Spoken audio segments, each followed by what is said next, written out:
Happy New Year, everybody. This is Mickey G. Well, we got a new year, but some of the same old problems. And Rodney and I talk about the plethora, how you like that word, of issues still going on in the world.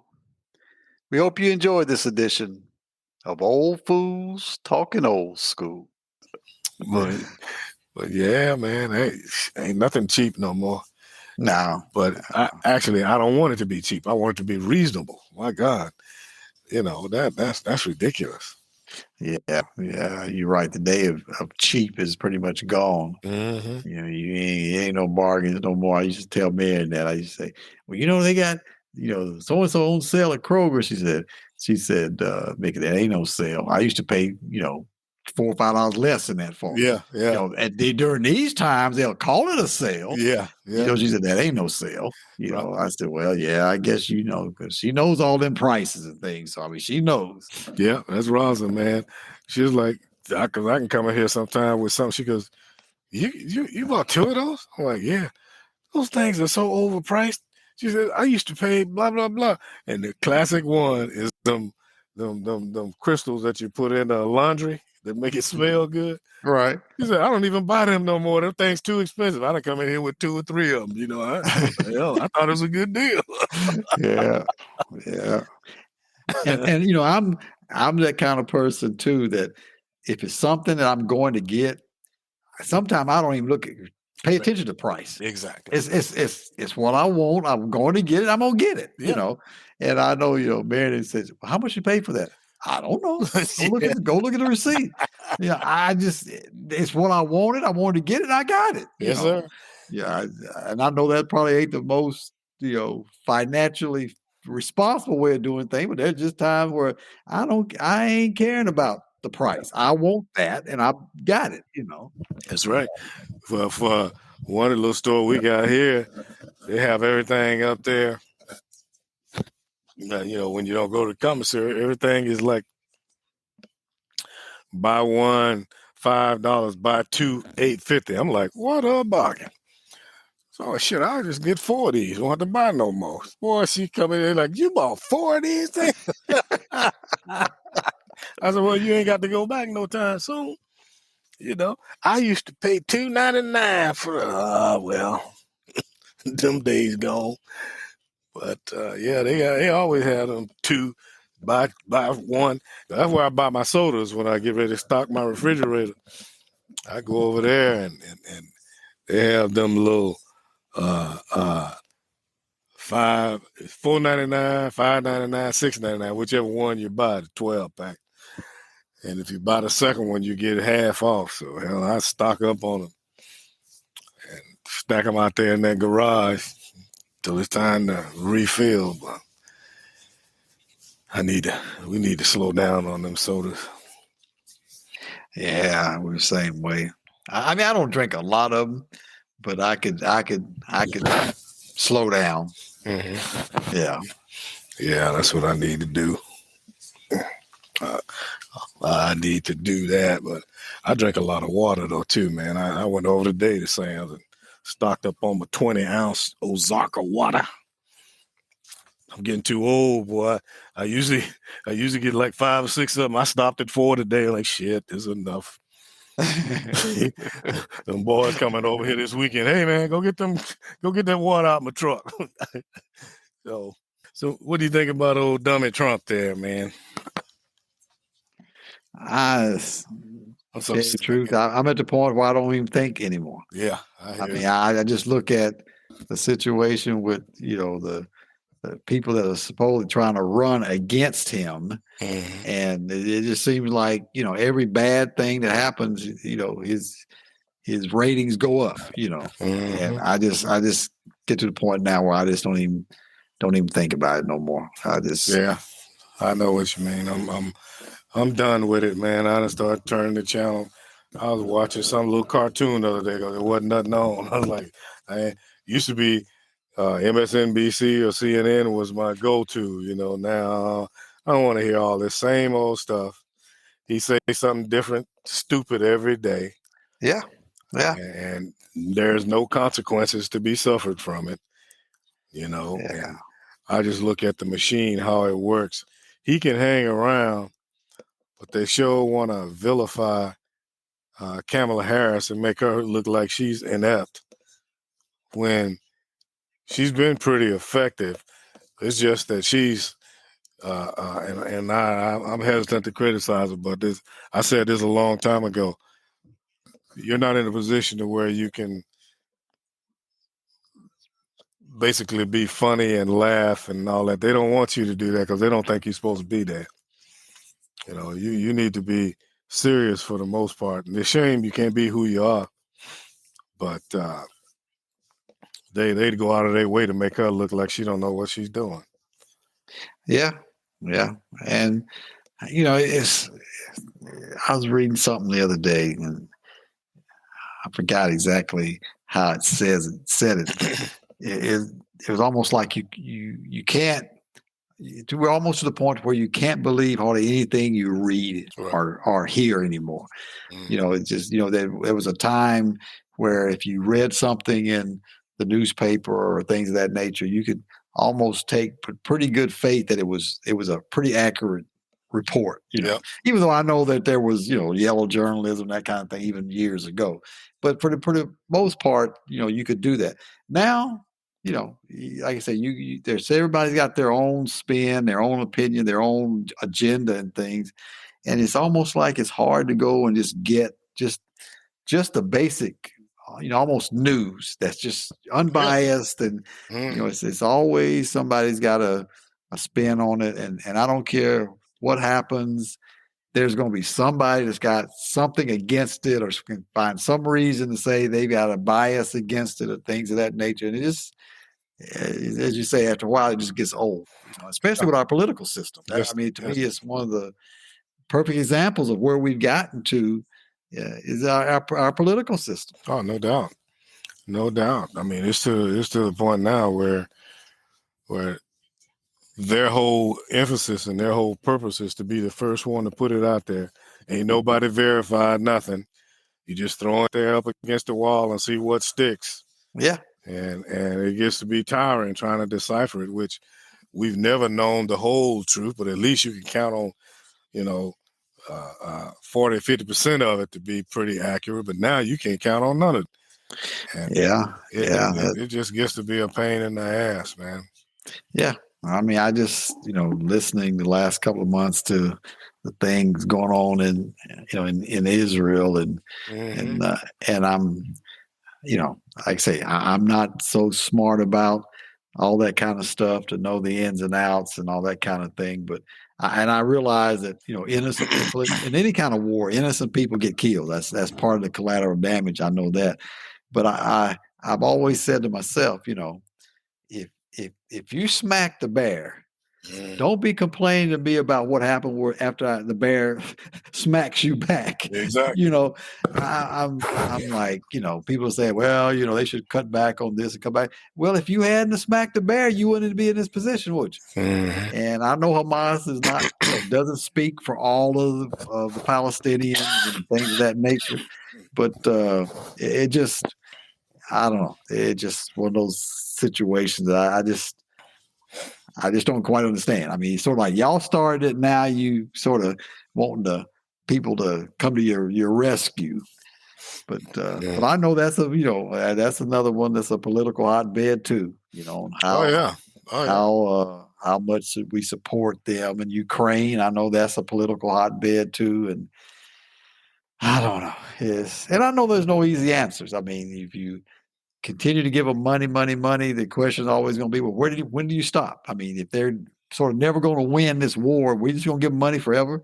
And then there's always a counter argument. Well, if we don't, do something to show Russia, we'll at least try to do something to stand up to them. They'll just take that piece and another piece and another piece, and he'll keep going. Oh yeah. So, I definitely believe that.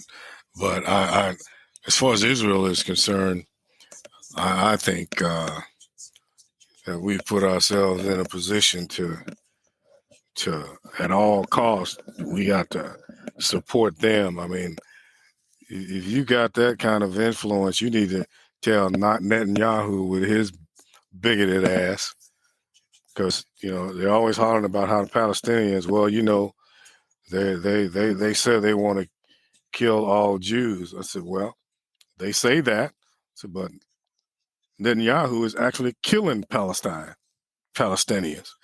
I mean, he's wiping them out, and it's all in about the presentation. I don't claim to know all of about it, but all I know is, if you go in and take somebody's land, I don't think you think they're gonna all be happy with it. Now, Hamas may have gotten out of hand, but one reason that they're out of hand is because they had to get backing from the Iranians, which we hate, So that automatically, it's all about presentation as far as I'm concerned. If you're on our side, we can put you in a different light, because Israel, they got a hell of a well, this is one I tell people all the time. What if when they first started talking about releasing hostages, and they were talking about, we'll release 25 of your Israeli hostages, and you release 150 of ours. So how many Palestinians are locked up for no reason? I saw one report said many of them are locked up for no reasons at all. So who's the terrorist? Those people are living under conditions, but it's all in who politically whose side they're on, kind of thing. It's paramount to us. All these folks up here hate Cuba, because they cozied up to the Soviet Union. That's because they were on their side, and it's a hard deal, but there could be something done. Just like the United States needs to do more on the diplomatic side. Hey, Israel, we ain't gonna let nothing happen to you. Get out, just indiscriminate bombing. That's just genocide. We need to sit down and have a talk. And then on the other hand, then they'll say, well, Hamas wants him to stop so they can regroup. Well, what do you want? You ain't gonna get nothing done if you don't stop and talk. So I'm like, and again, from my level, I know it's more complicated probably. But then again, the more I listen, I don't think it is more complicated than that. I just don't get it. What's good for the goose is good for the gander. Those poor Palestinian kids' lives matter too, and they're just indiscriminate. I don't know how. There ought to be a hell of a lot more of them killed. The way that looks like shambles over there. They're just indiscriminate bombing. Well, and that's sort of the same thing that, at least from what you see, that's happening in Ukraine. You see all those apartments and things that they bombed, the Russians that bombed, and you're thinking, people live there. There's innocent people who live there. So I mean, it's just it's just a sad situation. I just don't want us to get pulled into something. It worries me sometimes when it seems like we got all these different touch points around the world that you can almost spread yourself too thin sometimes. And we've the United States have been guilty of those kind of things forever. We talk about how we despise the Iranians. One time the Iranians were our best friends. Yeah. I can remember being at Lackland Air Force Base where we were teaching the Iranians how to speak English and fly airplanes. Yes, indeed. That's where they went to learn English before they started pilot school and stuff. Yeah. When the Ayatollah, I'm not the Ayatollah, when the Shah was in power, the Iranians were one of our most staunchest allies. Yeah. I know when I pulled up, at Lackland, I saw all them dark-skinned brothers walking with their hands out. I said, man, I ain't doing that. You know how they used to march with throwing their hands up, I was like, hey, we don't do that. And because I didn't know the Iranians was dying there, but hell, all they did was that and drive them Trans Ams. Yeah. Wear them stacked shoes and bell bottom pants with a ton of cologne trying to cover up that funk. Yeah. Yes, sir. They used to walk around there with them bell bottom high waist pants and them shirts buttoned down to their belly. And I remember them days very well. But like you say, that's when they were our friends. So it's that's the thing about politics. It can turn on a dime. And when you become one of the superpowers, I guess you're always doing that. So I think sometimes it'd be nice to be in one of those kind of countries that nobody even ever seems to bother. See, one of the things is we stick our nose in it. It's just like that with Iran. As long as we had the Shah over there dancing to our tune, we was fine. Yeah. Because he was. They talk about all the money that we gave to Iraq. You gave it to the Shah of Iran. He was the one. That's how he had them gold phones and gold commodes. That's where this idiot over here got that idea from, I bet you. Oh, Trump. But same thing with Marcos over there in the Philippines. We set these props up. As long as you do what we want you to do, you're all right. Then when the people uprise and run their ass out, then that's what we get. We get a government that's not as friendly towards us. Mm-hmm. So it's our own doing. Yep. We've done that. We've done that a lot. I remember when they overthrew the Shah. They brought him to Lackland. I don't know if you remember that. Oh yeah, I remember. They brought him into Kelly and they brought him to Wilford Hall Medical Center. When they overthrew the government and stuff. And walk with them Afghan dogs. Them, what do they call them dogs with the long hair? I know his wife was fine as hell. Yeah. They brought them both to Wilford Hall, and there was news articles back then that was talking about how the revolutionary Iranians were fighting the Americans. When we had that failed rescue attempt and all that, they were flying the same F-16s that we trained them to fly. Against us. Exactly. So yeah, you go through those situations where we're supplying them with arms, we're supplying them with planes and all that kind of stuff. And then when they overthrow stuff, they're using that same stuff we gave them against us. Exactly. And then top it off and compound it. Then we befriended Iraq so that they could fight the 8-year war against Iran because we didn't like them no more. Right. And it's the same difference. We gave them all. And next thing you know, we at odds with them. So it's a trip.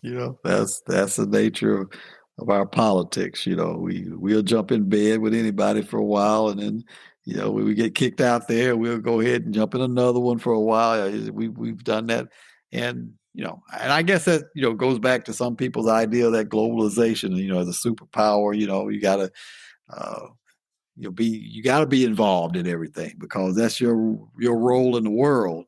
But as I say, I just afraid sometimes we're spreading ourselves too thin and getting involved in a lot of things that we shouldn't. But that's the nature of politics. That's the nature of countries. And that's when you got people like Putin, who I think his mindset is he wants to get all he can. And until somebody stops him, he's going to try to take all he can. So it puts you in a bad situation. Yeah, that's why he's trying to stall, hoping this idiot over here gets reelected because they're gonna hand him Ukraine. Oh yeah.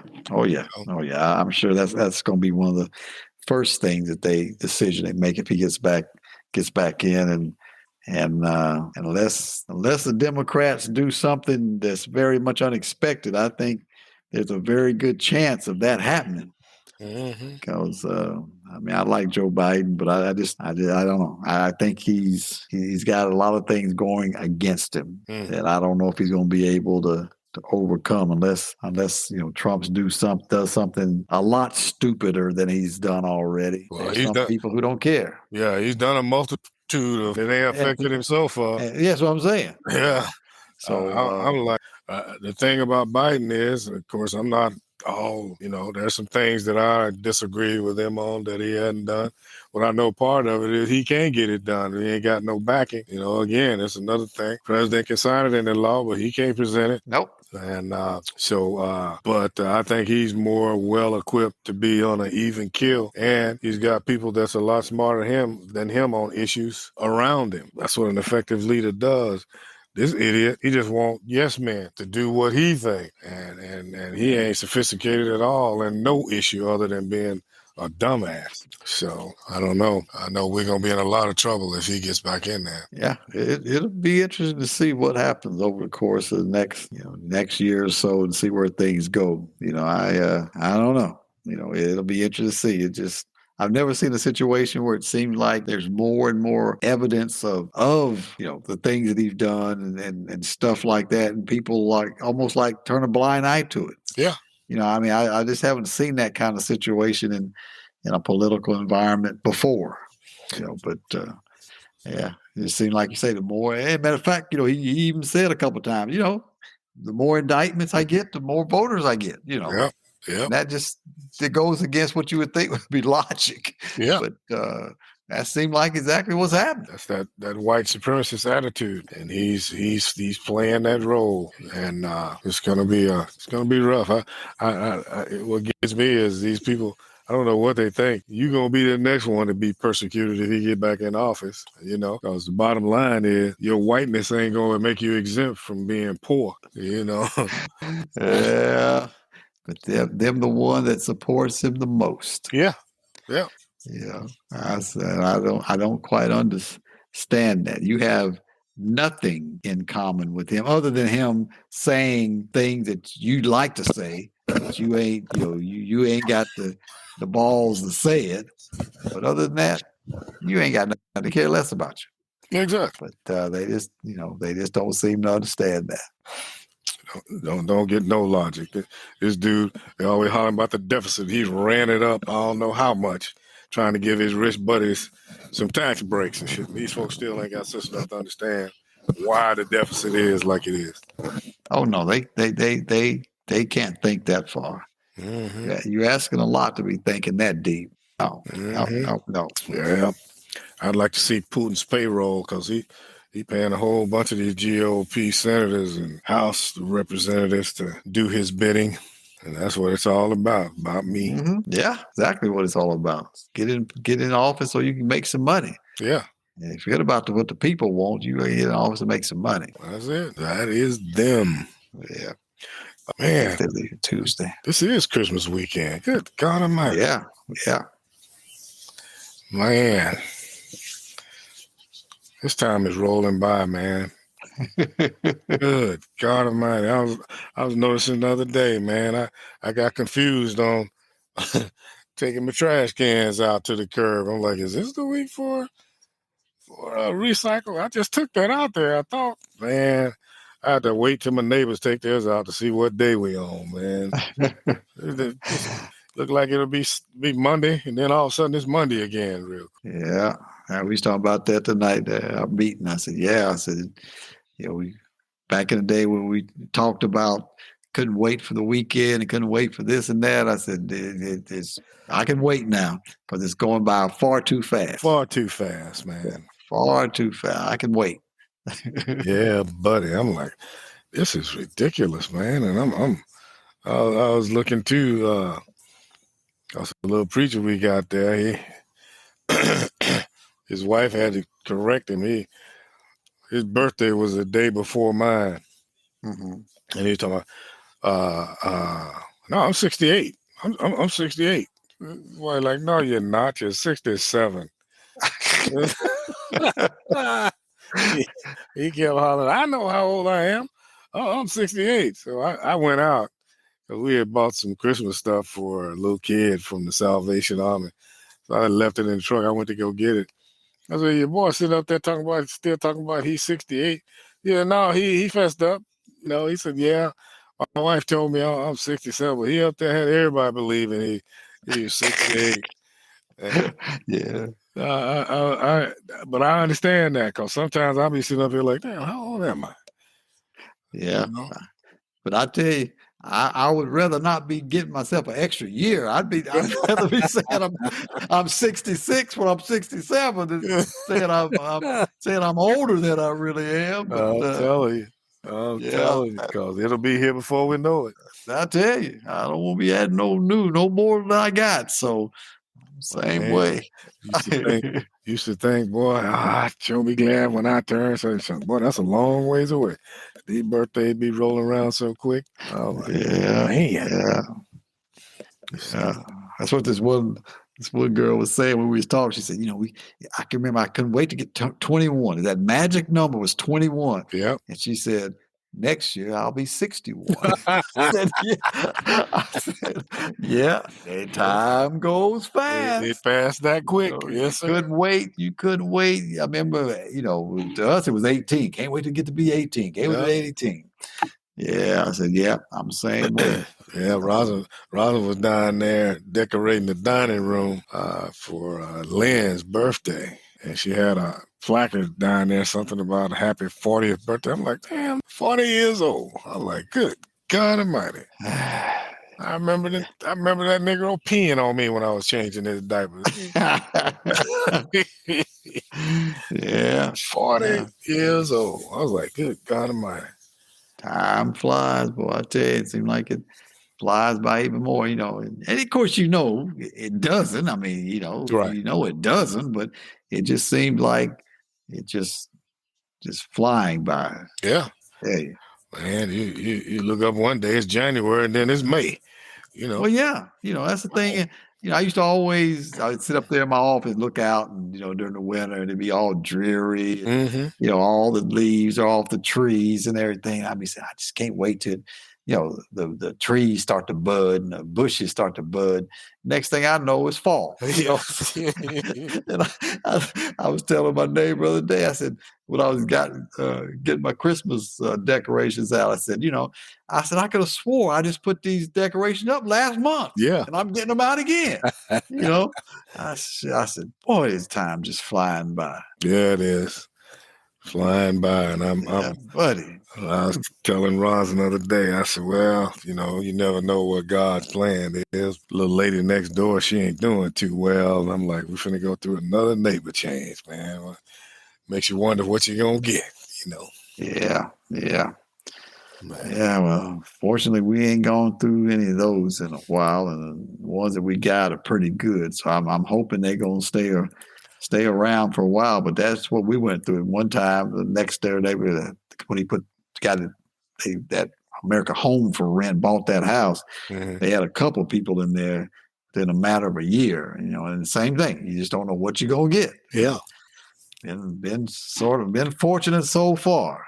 That's it, man. Dude called me today and asking me about my house. I said, man, take my name off your list. My house is not up for sale. Good Lord. I'm getting those too. I get a call, and this last guy he said, I'm just calling to see if you want to sell your house. I said, no, I don't want to sell my house. Please take me off here. Do you know anybody who wants to sell their house? That didn't discourage him at all. Do you know anybody else who wants to sell their house? Boy, they be desperate, man. Yeah. Take me off your list. He asked me, not this one, but one before. He goes, after I told him, look, take my name off your list. I'm not selling my house. I done told you that I don't know how many times. He said, well, sir, do you own another property? I said, no. And then I hung up the phone. Let's see, that's Lynn's, his name Rodney. Y'all done been on the what you call it, checking, do I own another house? Oh yeah. Yeah, they go out and check, I got a card the other day, Christmas card, and I'm like, because I always look to make sure it's somebody that we've sent cards to, Right. I'm like, who the hell is this? Open the card up, real estate agent. Yeah. Merry Christmas. Are you looking to sell your property? I'm like, man said, who is this? That's a card that lives on what's the name of the street? I can't name the street now. I said, I don't know. Open it up, real estate agent. Yep, that be them, boy. They try anything they can. Text message, phone. I'm waiting for the postman on a horse to ring the doorbell with a letter. So I just said, hey, I think they're getting ready to this Bank of Oklahoma. I hope they're gonna send this final check so I can pay off the doggone roofer and get this out of the way. It's been going on since November, man. I'm like, my insurance company already sent me the check to cover the whole thing, and now I gotta send it to you guys, and y'all want to piecemeal it to me. What sense is that?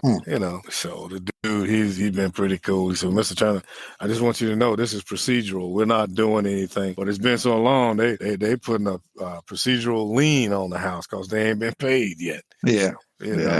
I'm like, boy, this is so unnecessary. So, yeah, I tell you. Where we live in, though. Yeah, it is. I'm finna got some of this Hennessy and get this cold off me. Yeah. Don't get too much now. Hey, is there such a thing as that? Well, at least put a little bit of honey and lemon in there with it. No, that'll mess it up, bro. That'll mess it up. Yeah, I put a cough drop in my mouth. I didn't think about that. Yeah, that's a boiler maker. Yeah, I didn't think about that. Yeah, just put a cough drop in there. You got your honey and lemon right there. Yes, sir. Yeah, I remember those days as a kid with my dad mixing up a little toddy, a little whiskey, and some lemon, and some sugar, and some rock candy. Sometimes I wonder if they're just as good as some of these over-the-counter medicines now. Where do you think NyQuil came from? Well, we hope you enjoyed this edition of Old Fools Talking Old School. Join us next time. Until then, this is Mickey G. Peace.